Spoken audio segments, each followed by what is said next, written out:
Hi, I'm Barash and you're watching CHIC.TV.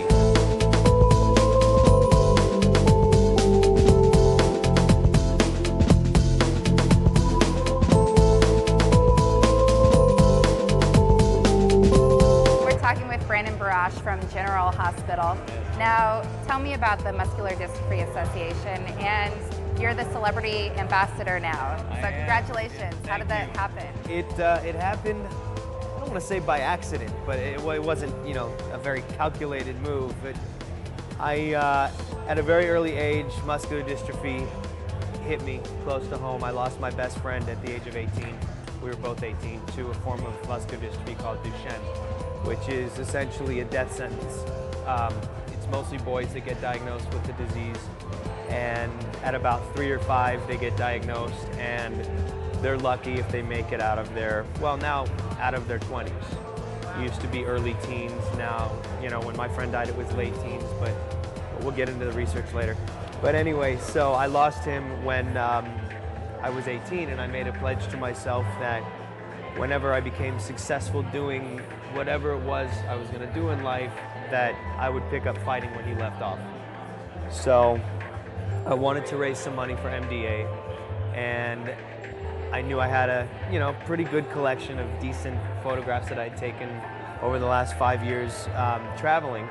And a friend of mine got wind of it, who also happens to be a publicist, approached MDA and said, "This is what this guy's doing. He isn't asking for recognition, but if you guys want to work together and publicize each other, then here's his name." So they called me in, and I flew into Tucson and met with them, and halfway through the first meeting, they said, "We don't want to introduce you as just Barash from General Hospital, but Barash from General Hospital, who is our national celebrity ambassador." So it was a pretty poignant moment for me in my life, because MDA had always been something that I wanted to participate in, and I wanted to improve. Okay. So now, what is your friends, family, I'm sure you're still in touch with them, what do they think when they see you doing all this? They were pretty shocked. We kind of lost touch for a few years.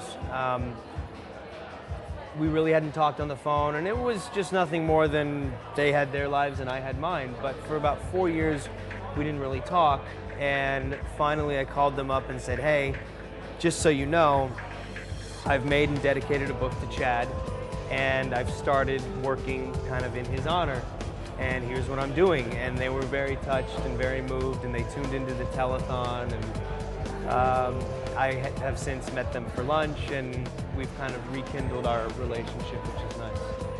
These are all, we were looking at this, these are all photos from trips that you've taken, that you said you go travel by yourself a lot. Tell me about these photos. Well, they're photos that I've always had kind of an obsession with photography, and for those of you at home watching, here's what it looks like. I've always had an obsession with photography, and I rewarded myself when I got my job on General Hospital with a nice camera. So the pictures ended up looking better, because you use an expensive camera, and a blind man can take great pictures, And so I started taking these pictures and realizing that, all right, they don't look half bad. And let me see if I can just show you a couple. I'll show you one of my favorites, which is of the John Lennon wall, memorial wall in Prague, which is this right here. If you want to see, there it is. It's also, on the back of the dust jacket of the book. And I would show these pictures to friends, and they would comment on how nice they were, and I thought, well, maybe I can do something with them. And so 100% of the proceeds after costs go straight to MDA from every book that's sold and every print that I frame, sign, and map.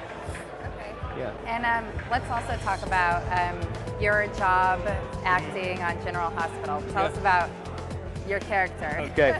I play the character of Johnny Zakara, okay, who is when he was first introduced, he was this kind of bonkers guy who would jump off of ledges and pull guns on everyone that he would meet and start fights. And finally, I guess I started out as a recurring role on the show, and they ended up liking me, so they turned me into a contract role, which meant that they had to make me into kind of a quasi-likable character. So he's been labeled the mobster with the heart of gold, because he knocks off drug dealers you know, in his sleep, basically, but has a soft side for, like, the woman that he's dating now on the show, and for really just the mob as it exists. He doesn't like it, but it's all he knows, so he's kind of trapped. So it's kind of the Michael Corleone syndrome. Okay, Yeah. cool. So is that kind of like you? Can you say? Are you like affiliated with? I am not.